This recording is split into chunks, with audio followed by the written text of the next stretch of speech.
नमस्कार दोस्तों, जय माता दी, जय श्री कृष्णा। अगर आप अपने जीवन में कुछ नया सीखना चाहते हैं तो चैनल को सब्सक्राइब जरूर कीजिएगा। वीडियो पसंद आए तो लाइक कीजिए। आज आप सभी का स्वागत है आपके अपने चैनल में। आज हम आपके लिए ऐसी जानकारी लाए हैं जो आपके लिए बहुत उपयोगी साबित होने वाली है। जो साधु संत ऋषि मुनि ऐसी जानकारी बताकर गए हैं जिनका अगर हम उपयोग करेंगे तो हम सभी को लाभ मिलेगा। गाय अपने आप में हमारे धर्म में बहुत पूजनीय है। हिंदू धर्म में हमेशा से ही गाय की पूजा की जाती है और गाय के लिए जो भी सेवा हम कर सकें वो करना चाहिए। उससे क्या होता है दोस्तों, अगर आप गाय को अपने जीवन में जितना ज़्यादा से ज़्यादा उनकी सेवा करें, उन्हें खिलाएं, उनके दर्शन मात्र से भी हमें पुण्य की प्राप्ति होती है। अगर आपके घर के आसपास कहीं गाय नहीं मिलती है तो भी गाय की सेवा जिस रूप में भी आप कर सकें आपको करना चाहिए। बहुत से ऐसे धर्म ग्रंथ हैं जिनमें इस बात का उल्लेख किया गया है कि गाय हमारे लिए बहुत पूजनीय पशु है।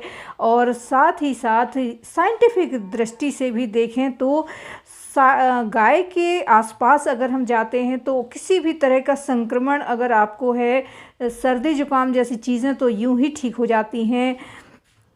और गाय की सेवा जितनी ज़्यादा हो सके उतनी कीजिए। आप खुद नहीं कर सकते हैं तो गौशाला में दान भी दे सकते हैं। गाय को हमें कम से कम और कुछ नहीं कर सकते हैं तो एक रोटी तो खिला ही सकते हैं। अगर आप अमावस्या के दिन 21 जनवरी के दिन आप गाय को एक रोटी खिलाते हैं, उसमें गुड़ रख देते हैं तो आपको बड़ा लाभ होगा। गाय की और किस तरह से सेवा करना चाहिए, क्या ऐसी चीज़ें हैं जो हमें खिलाना चाहिए और ऐसा क्या है जो हमें नहीं खिलाना चाहिए, वही सब आपको इस वीडियो में हम बताने वाले हैं। तो दोस्तों, वीडियो पसंद आए लाइक ज़रूर कीजिएगा। आगे बढ़ने से पहले आपसे रिक्वेस्ट है आप सब्सक्राइब ज़रूर कीजिएगा। दोस्तों, अगर आप गाय की सेवा करना चाहते हैं तो उन्हें हरा घास खिला सकते हैं, लेकिन सड़ा गला घास कभी नहीं खिलाना चाहिए। गाय को दूध कभी नहीं पिलाया जाता है, चाहे कुछ भी हो जाए, पर गाय को दूध नहीं पिलाया जाता है। गाय को अगर आप खिलाना चाहते हैं तो दही चावल फिर भी खिला सकते हैं, लेकिन आपको गाय को दूध नहीं पिलाना चाहिए। आपको एक और ऐसी चीज़ है जो बिल्कुल नहीं करना है गाय के साथ, वो ये है कि सड़ा गला या जूठा या बासा खाना नहीं खिलाना है। जूठा बचा हुआ खाना, हमारे खाने में कुछ कुछ बच जाता है और हम वो रख देते हैं गाय को खिलाने के लिए, तो इस तरह से आपको अपना जूठन नहीं खिलाना चाहिए, क्योंकि गाय के अंदर 33 कोटि देवी देवताओं का निवास होता है। और कहते हैं 84 लाख योनियों के बाद गाय का जन्म मिलता है। तो गाय इतनी पूजनीय है कि उनके अंदर सभी देवी देवताओं का निवास है, पर आज के युग में लोग नहीं समझते हैं और गाय का अनादर कर देते हैं। अगर आपके घर के आसपास भी कभी गाय नज़र आ जाए तो ये समझ लीजिए कि अब आपके जीवन में सकारात्मक ऊर्जा आने वाली है और आपको कोई ना कोई गुड न्यूज़ ज़रूर मिलेगी। अगर आप किसी काम से जा रहे हैं और आपको गाय और बछड़ा नज़र आ जाता है तो इसका मतलब ये होता है कि आपका वो काम ज़रूर बनेगा, आपके काम में कोई बाधा नहीं आएगी। इस तरह से गाय के दर्शन भी बहुत शुभ हैं हमारे सनातन धर्म में। सदियों से ही साधु संतों ने हमेशा यही बताया है कि गाय की सेवा करें, गाय की पूजा करें। हमारे यहाँ कई ऐसे उपवास और व्रत होते हैं जिसमें गाय की पूजा की जाती है। और आपको बताएं कि जैसे एकादशी का दिन होता है, अमावस्या का दिन होता है, तो ऐसे विशेष कुछ खास दिनों पर अगर आप गाय को रोटी खिलाते हैं तो बहुत आपको पुण्य मिलता है। लेकिन अगर आप गाय को जूठन खिलाते हैं, बासा खाना खिलाते हैं, तो उससे आपको पुण्य की प्राप्ति नहीं होगी। आपको बासी खाना नहीं खिलाना है कि जैसे चावल बच गया, रोटियां बच गई तो वो आप गाय को खिला रहे हैं, उससे आपको पुण्य की प्राप्ति नहीं होती। आपको हमेशा एक पहली रोटी जो आपने बनाई है उसमें घी लगाएं, गुड़ लगाएं और फिर गौ माता को खिलाएं। गुरुवार के दिन अगर आप गाय को रोटी खिला रहे हैं तो उसमें एक चुटकी हल्दी डाल के खिलाएंगे। इससे आपके घर में कभी धन संपत्ति वैभव की कमी नहीं होगी। इस तरह से आपको गाय की सेवा करनी चाहिए। आपके मन में भी यही सवाल आ रहा होगा कि गाय जब इतनी पूजनीय है तो फिर उन्हें जूठन या फिर बासा खाना खाने की क्या मजबूरी होती है। आपको एक बात बताते हैं कि रामायण काल में उनको एक श्राप मिला था।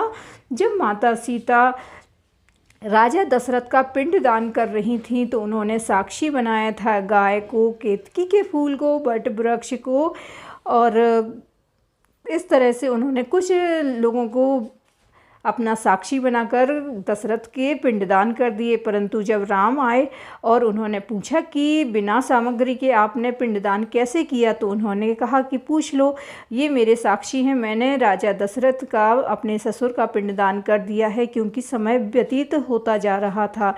तो गाय, केतकी के फूल, ये सब मुकर जाते हैं और इनको तभी माता सीता ने श्राप दिया था कि तेरे अंदर इतने देवी देवताओं का वास है, इतनी पूजनीय होने के बाद भी तू जूठा और बासा खाना खाने के लिए मजबूर होगी।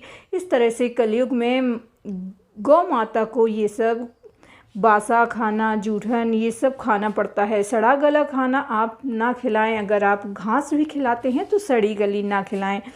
कोशिश करें कि गौ माता को अच्छी घास खिलाएं। अगर आप सब्जियां लेकर आए हैं और उसमें से आपने अच्छा सब छांट लिया और जो बचा हुआ सामग्री है वो गाय को खिलाने जा रहे हैं, तो गाय खा लेगी, लेकिन आपको उसका पुण्य नहीं मिलेगा। उसमें कुछ अच्छी चीज़ें भी मिला दें और फिर गाय को खिलाएं। इस तरह से गौ माता हमारी पूजनीय है। अगर आप उनकी सेवा पूजा करते हैं तो आपको उसका पुण्य मिलता है, कई गुना और कई हजार गुना मिलता है। हम अपना लोक यहाँ पर भी अच्छे से धन, वैभव, संपत्ति अर्जित कर सकते हैं और साथ ही परलोक में स्वर्ग की प्राप्ति हो सकती है। इस तरह से गौ माता की पूजा हमें ज़रूर करनी चाहिए। उनको और कुछ नहीं कर सकते हैं, क्योंकि महानगरों में तो यहाँ इंसानों के रहने की भी जगह नहीं होती है, तो गाय को कोई रख नहीं सकता है अपने घर में। फिर भी आप गाय की सेवा इस तरह से कर सकते हैं कि उन्हें एक रोटी तो खिला ही सकते हैं। दोस्तों, अगर आप अपने जीवन में कुछ अच्छा चाहते हैं तो गाय को ज़रूर रोटी खिलाएं, लेकिन आप याद रखें कि ना तो ये जूठन होना चाहिए, ना ही बासा होना चाहिए। गाय के लिए पहली रोटी बनाकर, जब भी आप रोटियां बनाते हैं उसमें पहली रोटी गाय की होती है। उसमें आप घी लगाएं, गुड़ लगाएं और फिर गौ माता को सादर खिलाएं, बहुत सादर पूर्वक खिलाएं, अच्छे से खिलाएं और उनसे प्रार्थना करें। जो भी आपके मन में इच्छा है उसकी आप प्रार्थना करें। आपके जीवन के सारे संकट गौ माता हर लेती हैं। पंचगव्य एक ऐसा मिक्सचर होता है जिससे किसी भी बीमारी को ठीक किया जा सकता है। ऐसी दुनिया में कोई बीमारी नहीं जिसको पंचगव्य के सेवन से ठीक ना किया जा सके। कैंसर जैसी बड़ी बड़ी खतरनाक बीमारियां भी उससे ठीक हो सकती हैं। क्या है पंचगव्य? पंचगव्य में 5 चीज़ें होती हैं जो गौ माता के, गाय का गोबर, मूत्र और दूध, दही, घी, इन चीज़ों से मिलाकर बनाया जाता है। पंचगव्य का सेवन करने से बड़ी से भी बड़ी बीमारी भी ठीक हो जाती है। अतः आपको समझ में आ गया होगा कि गौ माता कितनी पूजनीय है और साइंटिफिक तरीके से भी वो हमारे लिए बहुत ही उपयोगी हैं।